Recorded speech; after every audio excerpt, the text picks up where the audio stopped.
Welcome back to another video. It is Tuesday evening, it's 6:30. We are starting a new training block. We are straight into All England's prep. I haven't actually filmed my comp recap at the point of filming this clip because I'm kind of giving it a few days just to kind of really get my thoughts together before I film it, but that will have obviously already come out. So if you haven't already, go check out my comp recap from the weekend. I competed at British Bench on Sunday, which was 2 days ago. Did not go well, quick spoiler alert. But I'm really excited to get back to training, and my coach has made quite a few changes to the program going forward just because there were some things that definitely weren't working. Biggest thing for me right now is focusing on maintaining my body weight within cutting range at all times. So I haven't weighed myself since comp just because I did have a Greek takeaway Sunday night when I got home, had the leftovers Monday, went out for dinner last night. So it's been a couple of days of very high sodium, kind of calorie dense foods. But I did get back to tracking today loosely. Like I haven't 100% hit my macros to say, like I've had a few like extras like chocolate bits and stuff, but I have tracked everything just to kind of get myself back into routine and to avoid the post-comp rebound up to like a stupid number on the scales. My plan is just to basically keep gradually getting back into tracking this week as the week goes on, a little bit more strict kind of each day at a time. And then by next week, everything will be back to normal routine. To be honest with you, because I have such a bitter taste in my mouth from how badly I did at comp and the fact that this is 4 comps in a row that I've been really upset about my performance, I don't even really want to not track, which usually I feel like I need about a week's break.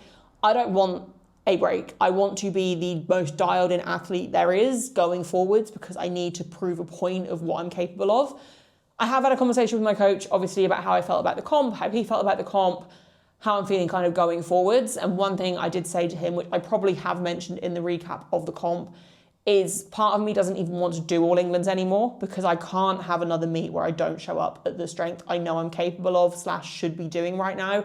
And I don't mean that as in like future potential. I mean that as in the numbers I've hit previously / the rep work I've done previously indicates a much higher top end than what I've been capable of doing, but I just seem to not be able to put it together for comp day. And he agreed with me basically on where my numbers should be. He agreed with me on he kind of basically, I'm just trusting his plan. But one thing that we are doing is adjusting my day 1 session. So this used to be a 3 count bench day. I've been running the exact same structure since I started with my coach back in, I think it was October time, maybe September, I can't really remember. But we have actually changed day 1 now to Larsen press, basically to stop me over relying on leg drive so that I can keep my butt down. Now, yesterday because it was day 1 post-comp, but I was like so angry at how things went. I was so sad and upset. I needed to do something that felt productive and conducive to me being a better athlete. So I came out here and had a complete rearrange of the home gym. So previously this rack was in the middle facing forwards, which meant that I couldn't really film my bench from the side view to check for butt lift, which is something that obviously I'm now going to be very paranoid about. So I moved the bench to the side, which to be honest, I've been thinking of doing for a while. The only reason I hadn't done it yet was because I thought I'd have to buy a new set of, like a new rack for my plates or like a new tree or something for my plates. But what I've actually done instead is I've just basically condensed pretty much all of them that fit onto one toaster rack. The other toaster rack is just leaning against the wall, and I've had to put the 5s at the bottom because there's wheels and it did fall on the floor. But I've basically just tried to condense stuff down to save space out here.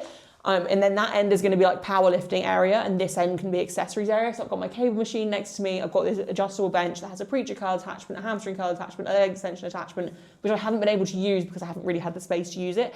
Whereas now I do. So I was really happy yesterday. I also hoovered in here for the first time in ages, but I was really happy with how I've adjusted everything around because I feel like now I'm never going to miss on a technicality because I can check everything that I need to from in here. The only thing I can't check is elbow depth, but I feel like I've been so hyper-focused on elbow depth that I've been ignoring the other technical rules when it comes to bench. So I don't think I have to worry about elbow depth. And actually I know on the day I can probably make small adjustments to hit elbow depth if I am borderline. So I'm going to try not worry about that too much, but I am looking forward to having a little bit of a structural change to my programming. So I've got a Larsen press triplet and RPE 6 today, and then add 5 kilos for a single. And then I've got a Larsen press set of 6 at an RPE of 6. And then what my coach has actually done is give me 3 count comp bench, so feet back down, but trying to not rely too heavily on leg drive and actually focus more on like kind of hugging the bench with my legs, maintaining my positioning through that. And doing just 3x3 at 85. So it'd be really sub-max, really light and comfortable just to kind of get that positioning practice in. My accessories on this day haven't really changed.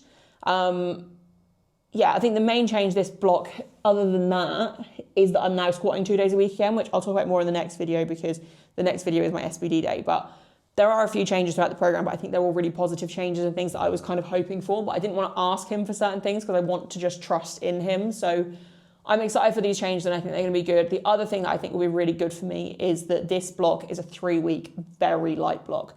He's given me set loads on squats and deadlifts because I said I think that would do better. That'd be better for me to stop me from 1, overshooting, and 2, to just put my faith in someone else and just not think, just come in and do. And I think that's exactly what I need. So he's done that for me as well.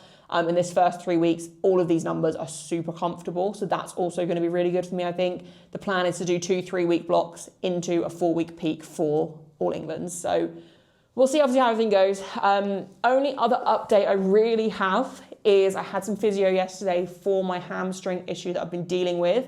And I think we're on to a winner. So I had an hour-and-a-half call with a physio, and basically it was like an online kind of like training session almost, and he went through a few different movements with me, saw how I felt with doing them, how my kind of movement patterns changed after doing these movements and freeing things up, getting me used to being in different movement patterns that I've been kind of avoiding because of my hamstring. And today things feel a lot better. Like obviously the pain is still there. We're not going to it's not going to be a miracle cure in one session, but nothing feels aggravated. We've found ways that I can kind of work my hamstring without causing aggravation. We've found ways to really free up my movement within my hips and things. And I'm feeling very hopeful that he has kind of hit the nail on the head, figured out what works. So I'm going to do the movements he's given me for about 3 weeks and then report back and potentially book in another session or book in more multiple sessions. But I'm feeling hopeful that we're kind of onto something. I managed to, so one thing I've been really struggling with is like kicking my shoe off. So like if I'm trying to take my front foot shoe off and I like kick the back of it off, that front foot, when it's my left foot, my hamstring is in agony and I literally can't kick my shoes off. I have to bend down and take my shoes off like with my hands, which is fine, but you know, lazy want to kick my shoe off. And I instinctively kicked it off this afternoon and I didn't wince in pain for the first time in probably months. So that feels like a big positive. Yeah, I'm actually feeling pretty positive today, to be honest. I think I really needed my 1 day of sulking. And I think everyone deserves to have that. Like I said this on my story today, because I had a lot of people messaging me being like, you know, you shouldn't be disappointed in your performance. Like, yes, you failed on technicalities, but you still showed up. You were still strong, which I was not strong for me. Like, not strong for me at all. For anyone that doesn't know, I went 1 for 3 on bench that should have been, I'm not going to go into it. Watch the comp recap. But even if, like, overall it wasn't a terrible meet to look at from the outside, which it was. Like, it literally was. It couldn't have really gone any worse other than me bombing out. We work really hard for this sport, whether it's a hobby or not. And I think people are often like, oh, but it should be fun. It should be fun. It's just a hobby. It should be fun. Which obviously it's a career for me too. Like I am also a coach, although coach and athlete are obviously 2 separate entities. But like, yes, it should be fun, but you also put a lot of work into this sport. Like you're allowed to be upset if things don't go to plan. And I think giving myself, and this is something I'd say to my athletes as well, like have some time to sulk, have some time to just feel your feelings, kind of let them out rather than just kind of hold it in and pretend that it's all fine and happy and whatever. Be sad for a day and then get back to work. Basically, like be sad for a day and then just be like, okay, what can I learn from this? What lessons can we take from this? Reflect on it. Reflection is a really big thing when we have like a loss or a bad result or something doesn't go to plan. We have to reflect and we have to learn from it and we have to grow. But we're still allowed to be upset if our hard work hasn't come to fruition the way we wanted it to. And I think that's something that I think I'm very open about whenever I have a meet that I'm not happy with. Probably more so this time than the previous one, just because this one was supposed to be an easy meet. Like this is the one that was supposed to be the fun one. But I think it's good to just talk about that openly. Anyway, let's stop talking and let's do day 1, week 1, day 1. That was in the wrong order. Week 1, day 1 of my new training block. Really been going back to back to back to back to back to back to back, like the neighborhood warriors. I don't miss, I don't play none, I don't diss, I don't say none. I go swish, that's an A1. I eat steak with no A1. Tell the chef I said thanks, tell I'm in the bank. Tell my mom I'm living good, tell my kids don't stress a thing. I go back to back on the drops, drop a lot and she pack the bag, she shot till we drop. I just wake up, I don't say nothing. I'm on go, I don't stay long. I've been up now, that's a case one. I've been down too, like the day strong. I got summer toys for the summer boy. I keep drummer boys in the summer boy. I keep making noise, I've been paranoid.